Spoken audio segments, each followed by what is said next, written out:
Welcome back, everyone. I'm Jason, and you're watching Jason Jensen Trains. In today's episode, we are back working on the large G-scale Sci-Fi layout. Well, we have a lot to do today, so let's get to it.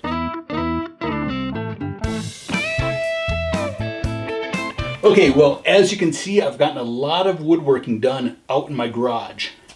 Everything is built in sections so that someday if I do move, everything can be dismantled and taken out of my basement. So no section is deeper than 2 feet, and the longest section so far is actually 4 feet long, which is this section right here. Now you'll notice I've started to get some robots put in place because I need to know the height to put some other levels in here. Now we're going to have some large robots that you can see here, and then we have smaller robots that will be hanging maybe from wires and trains or chains, excuse me, that are on tracks that actually work on repairing the robots. And all of the robots will be completely painted and weathered and probably heavily rusted. So getting some track laid. I'll take the camera off in a little bit and show you. We have track here, and then I have track that goes completely on the upper deck.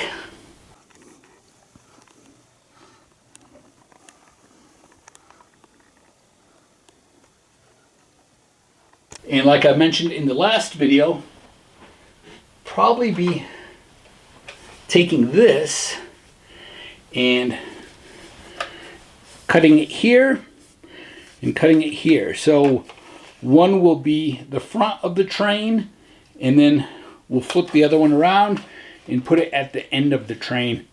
And then maybe we'll have 4 or 5 cars in between it.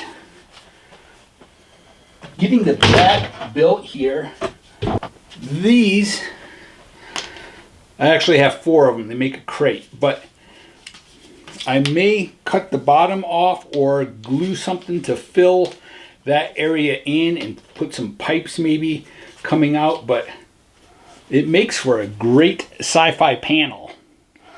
And we can put a screen behind it and then lights, so it lights up. So up here we have some parts from an old vacuum cleaner that I sprayed a primer on.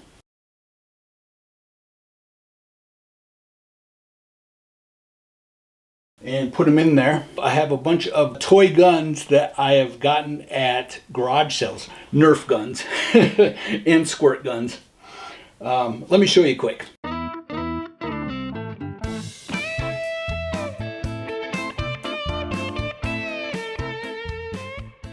Okay, let me move these robots so that you can see the train. So the tracks and those little wheels will be taken off, and I'll put panels on there. But this lets me see how high. So my next level, I have plenty of clearance. But that will be the engine, and then we'll have maybe 2 cars in the back and 1 or 2 cars in the front. So next I need to plan out where my other levels will be going in here, and that depends too on certain robots. Like for instance this robot, I'd like to have that maybe up here. So this level here, I'll continue that maybe right here, and then he'll be on top of it. And then we can have some smaller robots or figures under here. Now I have an opening, I don't know if you can see it, there is a square opening, and we'll cover that with our mesh, with screen, so figures and robots can stand on it.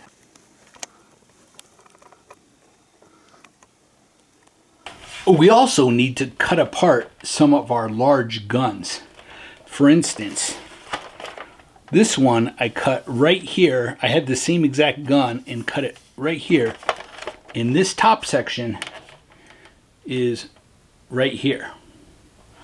And the bottom section of the gun is flipped upside down. I cut the handle off, and it is this section right here. So after it is primered with a gray primer and then painted and weathered, add some hoses, some wires to it, it's unrecognizable.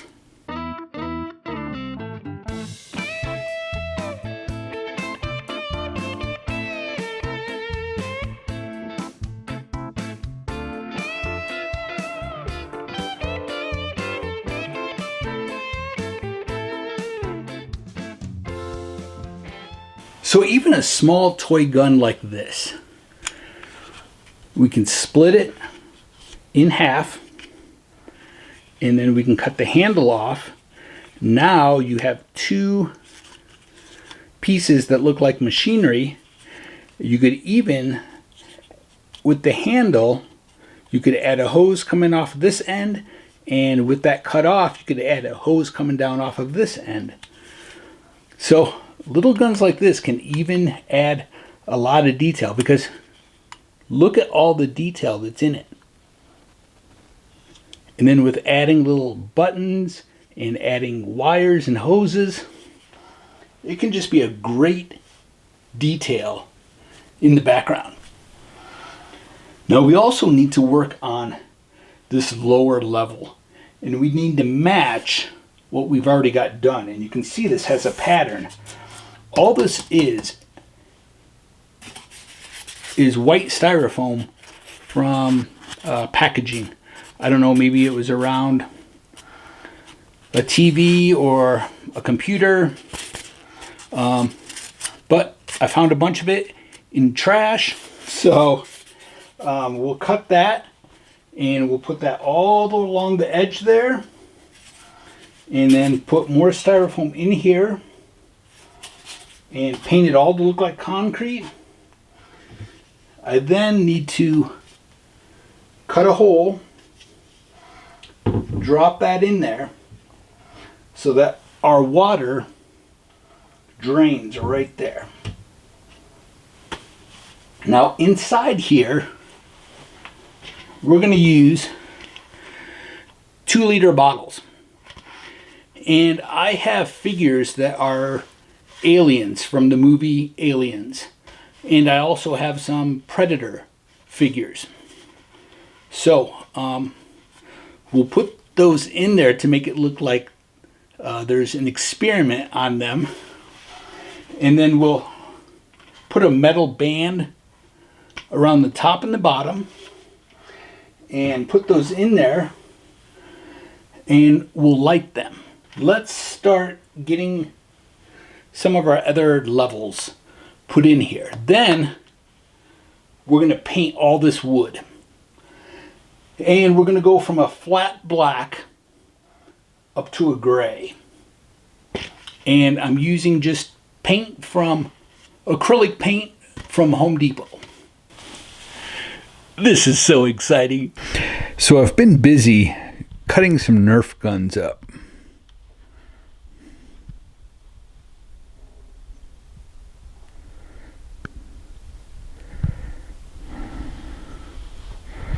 And just slowly starting to add some detail parts. Now I'll take this all outside and spray it with a gray primer.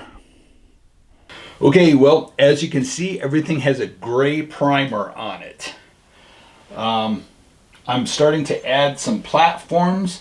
I just have this sitting on Pringle cans right now just to show you what it will look like.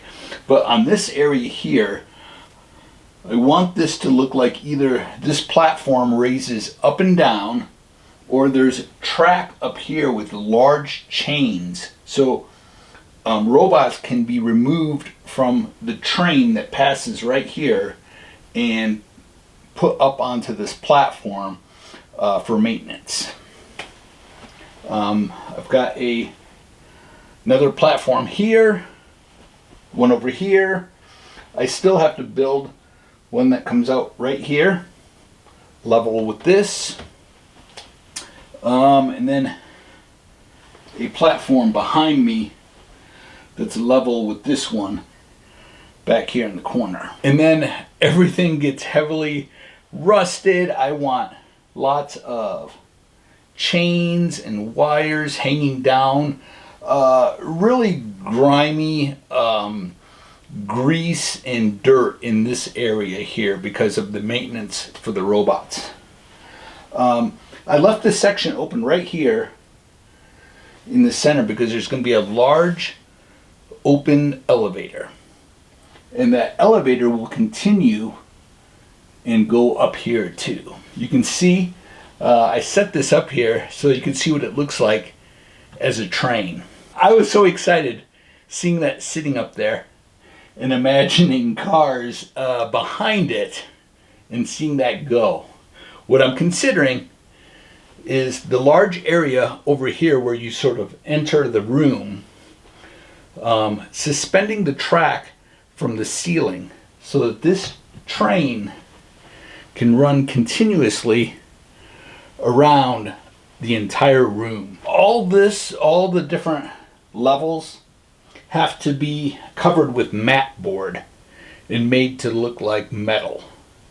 And I've shown that in my previous videos on building this. Alright, well, like I said, I need to build some more platforms and then remove these, put them on the floor so I can take drywall screws and screw the platforms in from the back side, and then just put it all back in place. Okay, so all the platforms are in place. Now, I did not attach this one because I want it to look like it's on rails and that platform raises up and down. So I just haven't quite figured out how I'm going to do that yet. But these are put in place, and I want to quick show you something. Last night I was working kind of late and I'm cutting the pipes, these white pipes that go in here. There's an open elevator that will go up and down right here. I cut this pipe last night and I cut it too short, and I wanted it to be a nice tight fit.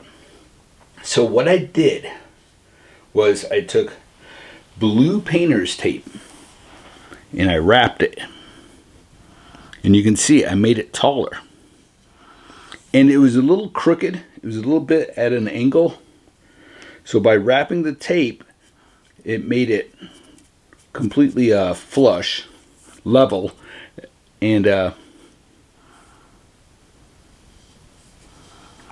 then when I put it in,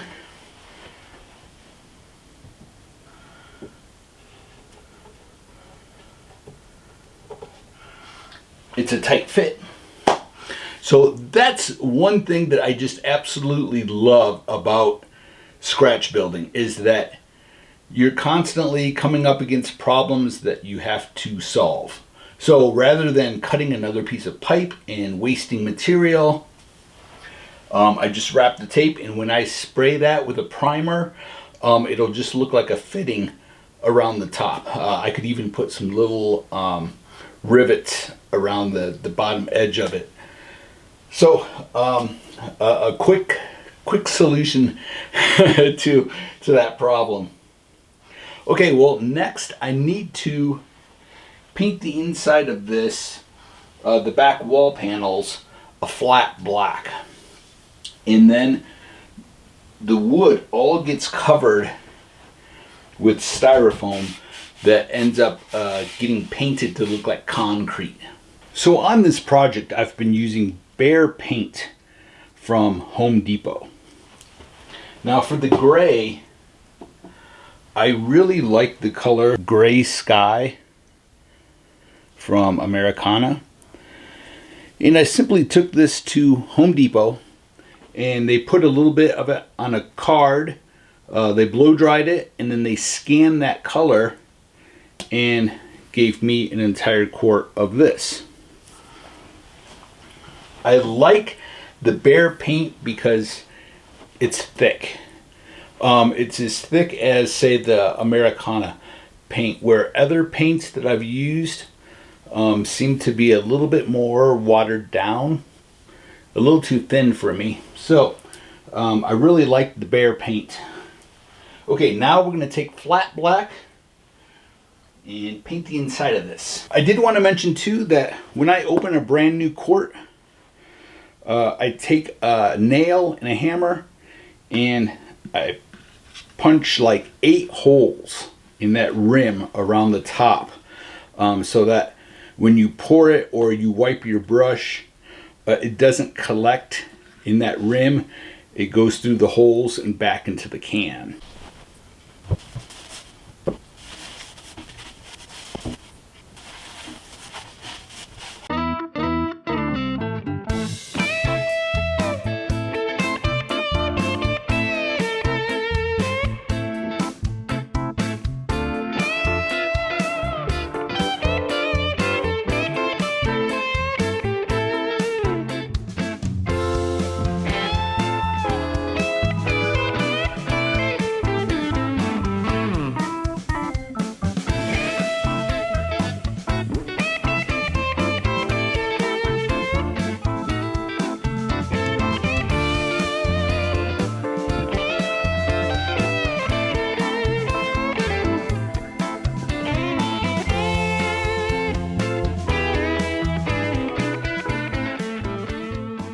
All right, well, that's all we have time for today, but we did get a lot accomplished in this episode. All right, well, thank you so much for watching. I truly appreciate it. And please take a moment to subscribe to the channel. All right, well, until next time, stay motivated and happy modeling, everyone.